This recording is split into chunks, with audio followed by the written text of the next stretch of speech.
화두가 되고 있는데요. 미국도 뭐 6.8% 인플레이션, 근래 보기 드문 인플레이션이었는데요. 뭐 우리나라도 뭐 2%대 인플레이션, 불과 2, 3년 전만 하더라도 이제 0%대 인플레이션, 뭐 저희 인플레이션 하다가 갑자기 이제 이런 이야기가 나오면서 사람들 관심이 이제 인플레이션으로 좀 쏠리게 되었습니다. 오늘은 그 인플레이션과 자산 관리에 대해서 좀 말씀을 드려볼까 하고요. 그 중에서도 특히 인플레이션과 노후 자산 관리가 어떻게 좀 신중하게 연결되어야 하느냐, 이 부분을 좀 말씀드리겠습니다. 보통 인플레이션이라고 그러면은 뭐 여러 가지 종류가 있습니다. 이제 하이퍼 인플레이션이 있죠. 하이퍼 인플레이션은 물가 상승률이 아주 높은 경우입니다. 그게 1차 대전 후에 뭐 독일에서뿐만 아니라 근래에도 이제 세계 여러 나라에서 나타나고 있는데요. 뭐 아프리카의 짐바브웨라든지 그 다음에 이제 베네수엘라 같은 경우에는 단 1년 만에 10억 원의 돈의 가치가 10만 원이 되어버리고 이런 사태가 발생했습니다. 요즘 인플레이션 하니까 갑자기 이제 막 하이퍼 인플레이션 이야기까지 나오면서 사람들이 이런 부분을 보고 두려워하고 하는데요. 뭐 그런 부분은 우리나라로서는 전혀 걱정할 필요가 아직 없는 부분이고요. 그 다음에 이제 하이 인플레이션이라고 해서 이제 한 자릿수 높은 숫자, 뭐 8%, 9% 이런 것들을 이제 하이 인플레이션이라고 하죠. 우리나라가 이제 한 20년 전에 이런 때 이제 보였던 물가 상승률인데요. 이제 이 부분도 우리나라는 좀 벗어났고, 이제 마일드 인플레이션 하는 것이 이제 한 3%, 4% 이 정도입니다. 그 다음 로우 인플레이션 하면은 뭐 0에서 2% 이 정도로 보는데요. 지금 이제 불과 3, 4년 전만 하더라도 거의 디플레이션 가지 않나 하다가 이제 최근에 3%, 2%를 넘고 미국은 6%대의 물가 상승률을 넘어서고 하니까 이제 인플레이션에 대한 우려가 커진 것 같습니다. 그래서 이제 중요한 부분은 우리가 이제 인플레이션이라는 현상을 직면하게 되었는데, 인플레이션하고 자산 관리의 관계를 우리가 본질적으로 어떻게 고민해 볼까 하는 것을 이번 기회에 좀 생각을 하셨으면 좋을 것 같아요. 개인이 아닌 기관들은 이미 이런 부분에 대해서는 기본적으로 고려하고 있습니다. 예를 들어 국민연금 같은 경우 이제 수익률 목표를 경상성장률이라고 그러는데요. 경상성장률이라고 그러면은 실질 성장률에다가 물가 상승률을 더한 것입니다. 그 뜻은 최소한 물가 상승률은 넘어서야 되겠다 하는 것이죠. 물가 상승률 플러스 알파 뭐 이런 정도이죠. 그 다음에 이제 연기금처럼 대형 연기금 같은 경우는 구매력을 유지하는 것, 미니멈 최소한 구매력은 보존해야 한다, 이런 것을 이제 수익률의 목표를 잡고 있습니다. 그런데 개인들 같은 경우에는 사실은 이런 부분을 크게 생각지 않죠. 그런데 우리가 노후에 이런 부분에 자산 관리를 할 때는 아주 이 부분이 중요하게 작용을 한다는 것입니다. 자산 관리와 인플레이션의 이제 본질적인 개념이 맞닿아 있는데요. 그 이유를 한번 살펴보면은 우리가 자산 관리를 할 때는 복리 효과를 극대화해야 돈을 벌 수 있다고 그럽니다. 그 뜻이 뭐냐면은 ROE 수익률이라고 그러면은 이게 이제 투자한 기간이 이제 N년이라고 그러고요. 우리가 100이라는 것을 투자했을 때 이게 복리 효과입니다. 그래서 우리가 돈을 많이 벌려면 어떻게 해야 됩니까? 수익률이 높아야 되고, 그 다음에 이것을 오래오래 그 수익률 높은 것을 유지하면은 언제 우리가 자산 수익률이 극대화가 되게 됩니다. 자, 그러면 이걸 이제 조금 다르게 한번 생각을 해 보겠습니다. 우리가 100원이라는 가격을 가진 물건의 가격이 있다고 가정을 하고요. 우리가 물가 상승률을 파이라고 그럴 때 100원이라는 물건이 파이라는 물가 상승률로 N년이 되면은 가격은 이렇게 되게 됩니다. 예를 들어 이게 이제 3%라고 그러면은 여기 0.03이 들어가게 될 거고요. 20년 후에라면은 N이 20 이런 식으로 들어가게 되겠죠. 그래서 100원이라는 것의 제품의 가격은 예를 들어 3%씩 오른다 하면은 20년 후에는 가격이 이렇게 되는 것입니다. 이게 무슨 뜻이냐면은 제가 복리 효과하고 이게 인플레이션 효과를 같이 보여드린 이유는, 인플레이션이 있으면은 우리의 물건 가격도 복리로 증가한다는 것입니다. 그러면은 이걸 거꾸로 생각을 해 보겠습니다. 물건 값이 복리로 증가한다는 것은 그거를 반대로 생각하면은 여러분들이 수익률이 0%인 현금을 가지고 있다면은 여러분들의 현금의 구매력은 물가 상승률에 반비례해서 복리 효과로 반비례해서 그 가치가 떨어진다는 것입니다. 그게 역복리 효과라고 그러는데요. 여러분들이 예를 들어 100원이라는 현금을 가지고 있다면은 똑같이 물가 상승률이 파이라고 그러면은 이런 식으로 가치가 떨어지게 됩니다. 이게 역복리 효과인 거죠. 그래서 인플레이션은 우리가 현금을 가지고 있을 때 복리적으로 영향을 주기 때문에요. 우리가 금방 눈치는 못 채지만은 이게 시간이 갈수록 우리에게 큰 데미지를 주게 됩니다. 자산 관리를 할 때 젊은 나이 때도 그렇지만은 노후를 준비할 때 특히 이제 중요한 부분이 되게 됩니다. 그 이유를 한 4가지 정도 살펴보겠는데요. 첫 번째, 우리 지금까지 계속 인플레이션이 낮아서 별로 신경을 안 쓰고 있는데요. 어떻게 보면 낮은 인플레이션이 오히려 더 위험합니다. 왜 그러냐 하면요. 이게 좀 역설적으로 들리는데, 여러분들이 인플레이션이 되게 높으면, 야, 이거 큰일 났다. 이거 빨리 여기 방어를 해야 되겠다 생각을 하는데, 인플레이션이 낮을 때는 별로 신경을 안 쓰게 됩니다. 그런데 시간이 오래될수록 이 효과는 무시할 수 없게 되는 것이거든요. 물건을 우리가 지금 현재 2% 인플레이션에서 100개를 살 수 있다 그러면은 5년이 지나면은 그래도 90개를 살 수 있습니다. 100을 가지고. 그 뜻은 뭐냐면, 그래도 그렇게 크게 구매력이 줄어들지 않는구나 생각을 할 수 있는데요. 2%이니까. 이게 20년이 지나면은 여러분들이 살 수 있는 물건의 개수가 67개로 쑥 줄어들게 됩니다. 거기서 10년만 더 지나면요. 이제 여러분들이 살 수 있는 물건의 개수는 50개로 절반으로 쑥 줄어들게 되는 것입니다. 낮은 인플레이션이라도 기간이 오래 지속되게 되면은 큰 영향을 주게 된다는 것입니다. 그게 이제 첫 번째, 노 인플레이션에서 우리가 인플레이션을 유의해야 되는 이유 중에 하나입니다. 시간이 지나갈수록 그 효과는 커지기 때문에요. 만일 2%인데 그런데요. 이게 한 5%라고 그러면은 인플레이션이 조금 이제 높다 그러면은 30년 후 같으면은 구매력의 가치가 어느 정도 떨어질 것 같습니까? 구매력의 가치가 4분의 1밖에 되지 않습니다. 4분의 3이 떨어진다는 것이죠.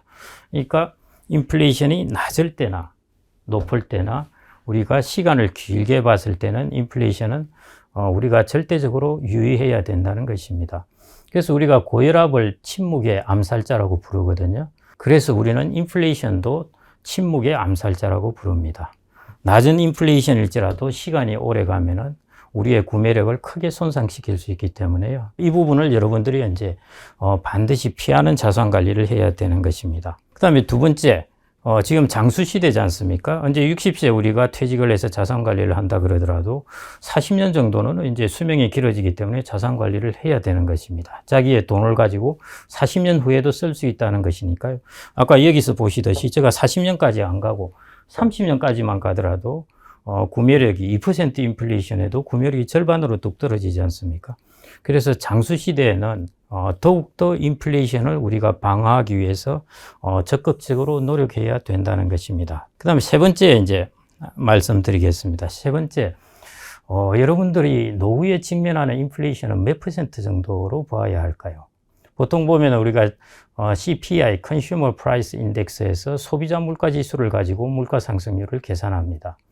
그런데 우리가 노후에 지출하는 거하고 젊을 때 지출하는 거는 지출 구성이 다릅니다. 예를 들면 젊을 때는 냉장고도 사고 그 다음에 가구도 사고 이런 것들, 자동차도 사고 하면서 내구재 소비를 많이 하게 되는데요. 나이가 들게 되면은 서비스를 많이 지출하는데요. 그 서비스 중에서도 특히 비중이 높은 것이 의료 부분입니다. 보건에 관한 서비스의 지출이 이제 많아지는 것이죠. 그래서 미국 같은 경우에는 이제 CPI, 일반 소비자 물가 지수 이외에 CPI-E, 여기서 E는 elderly라는 뜻입니다. 이제 고령자들을 위한 소비자 물가 지수를 이제 산출하고 있는데요.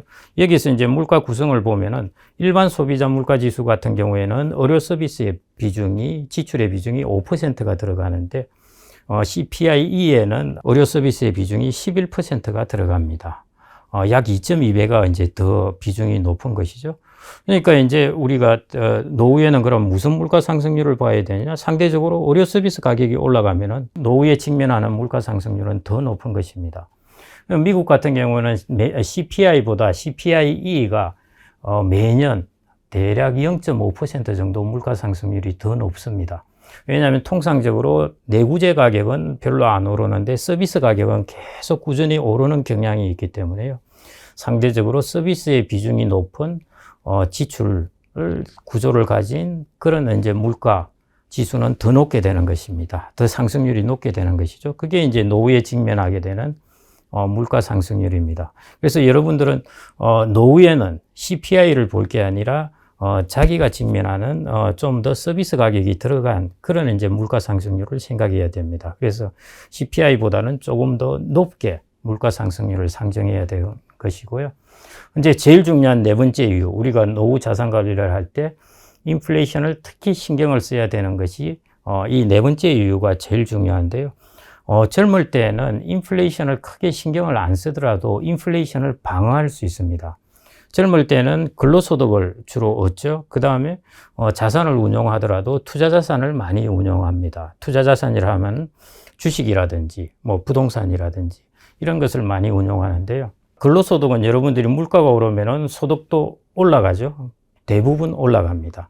그 다음에 자산 중에서도 주식이라든지 부동산 같은 경우는 결국 장기적으로는 물가가 오르는 만큼 어느 정도 따라가게 되어 있습니다. 그래서 젊을 때는 인플레이션, 하이프 인플레이션 같은 그런 인플레이션만 오지 않는다면은 자기가 벌어들이는 소득이나 자기가 가진 자산이 물가에 연동해서 어느 정도 움직이기 때문에 큰 부분에 그렇게 걱정을 할 필요는 없습니다.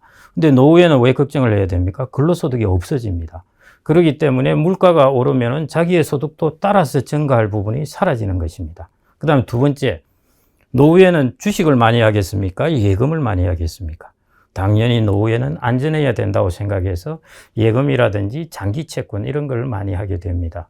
근데 예금이나 장기 채권 같은 경우에는 물가 상승률보다 낮은 경우도 있습니다. 지금 같은 경우가 그렇지 않습니까? 예금 금리가 1% 전으로 왔다 갔다 하는데 물가 상승률은 2% 정도 되니까요. 그러니까 노후에 보유한 자산은 물가 상승률을 혹은 인플레이션을 방어하기에 좀 부적합한 그런 자산 구조를 가지고 있습니다. 그래서 노후에 우리가 자산 관리를 할 때는 특히 이 침묵의 암살자라고 불리는 인플레이션을 꼭 감안해서 자산 관리를 해야 하는 것입니다. 그러면 어떻게 자산 관리를 해야 하는가?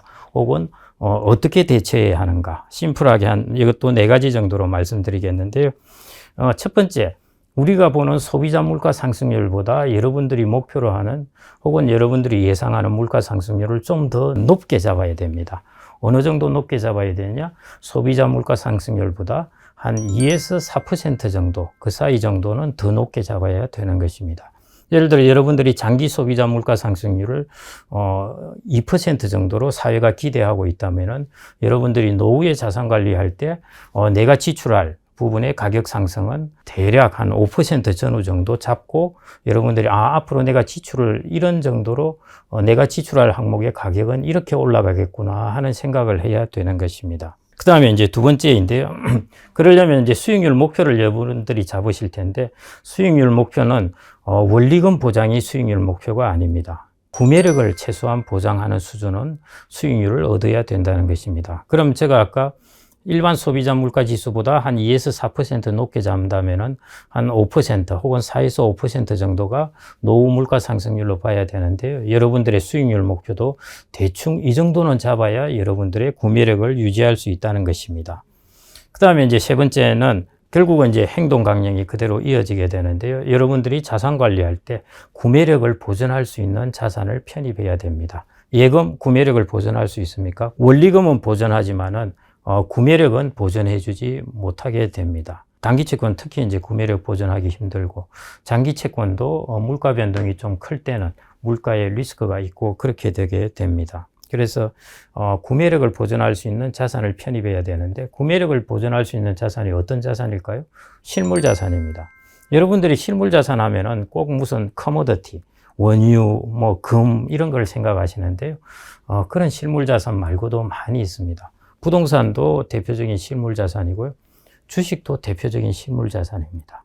사람들이 주식하면은 이게 무슨 실물 자산인가 하지만은, 여러분들이 뭐 기업을 생각을 하면은, 기업 같은 경우에 제품을 만들어내고, 물건을 만들어내고, 원료도 제품을 사고 그럽니다. 인건비도 물가에 연동되고요. 그래서 기업 활동이야말로 철저하게 물건의 가격하고 연동되어서 움직이기 때문에 주식도 일종의 장기적으로는 실물 자산이라고 보시면 됩니다. 그래서 연구에 따르면은 대부분은 이제 그런 결론인데요. 주식은 단기적으로는 인플레이션하고 다르게 수익률이 다르게 갈 수 있지만은 장기적으로는 인플레이션 플러스 알파로 수익률이 간다는 게 일반적인 공통된 견해입니다. 그렇게 본다면은 여러분들이 이제 편입해야 되는 것이 꼭 원리금을 보존하는 자산이 아니라 구매력을 보존할 수 있는 실물성 자산을 이제 노후에도 그 편입 비중을 이제 늘려야 한다는 것입니다. 그 다음에 이제 마지막 안전자산의 관점을 달리해야 하는 것입니다. 노후에는 당연히 안전해야죠. 자산을 위험하게 둘 수는 없습니다. 그거는 철칙인데요. 어떤 게 안전하냐 하는 것에 대해서 여러분들이 생각을 해보셔야 되는 것입니다. 장기적으로 계속 원본이 보존되게 되는 것이 안전한 것이냐 아니면은 구매력을 보존하는 것이 안전한 것이냐는 것이죠. 여러분들의 생활을 안전하게 지켜줄 것은 원본을 보존하게 하는 것이 아니라 구매력을 보존하게 하는 것입니다. 그래서 여러분들이 안전자산의 관점을 노후에 원본 보존 혹은 뭐 원리금 보존 자꾸 이런 쪽으로 보실 게 아니라 장기적으로 내가 가진 자산의 수익률이 나의 구매력을 보존할 수 있을 정도로 가치가 올라갈 수 있느냐 하는 것. 이 부분을 꼭 그 관점으로 보셔야 된다는 것입니다. 그래서 안전자산의 관점을 단기적인 원본 보존의 관점이 아니라 장기적인 구매력 보존의 관점으로 보셔야 한다는 것입니다. 예, 이제 결론을 맺겠습니다. 여러분들이 자산 관리를 할 때 침묵의 암살자는 인플레이션이다 하는 것을 꼭 기억을 하셨으면 좋을 것 같고요. 그래서 인플레이션에 여러분들은 노후 자산 관리를 할 때는 적극적으로 대응을 하셔야 됩니다. 그러니까 단기적으로 내가 원본을 보존한다는 관점이 아니라 장기적으로 내 자산의 구매력을 보존한다는 관점, 이 관점을 가지고 자산 운용을 하신다면 여러분들이 인플레이션이라는 침묵의 암살자도 아주 성공적으로 물리칠 수 있을 것이라고 생각이 됩니다. 감사합니다.